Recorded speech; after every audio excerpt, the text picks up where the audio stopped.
ഇതാട്ടോ അവിടെ നല്ല നീട്ടും അതുകൊണ്ട് പാരൻറ്റ് സ്റ്റോക്കൊക്കെ ആക്കി വെക്കാൻ പറ്റിയ സാധനമാണ്.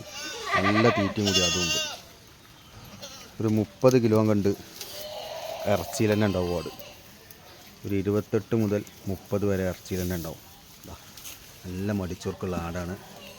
അതിൻ്റെ 3ാമത്തെ പ്രസവത്തിലുള്ള നല്ലൊരു പെടക്കുട്ടി, 1.5 മാസമായ കുട്ടിയാണ്. നല്ല പെടക്കുട്ടിയാണ്, നല്ല ക്രോസ് ബ്രീഡ് കുട്ടിയാണ്, നല്ല ചോറുക്കുള്ള കുട്ടിയാണ്. ഈ കുട്ടി ഇങ്ങനെ കുടിച്ചുകൊണ്ട് നിന്നിട്ടാണ് ഇപ്പോൾ ഇത്ര പാല്. ഈ കുട്ടീനെ മാറ്റിയെടുത്ത് അവിടെയൊക്കെ തിങ്ങി നിൽക്കും.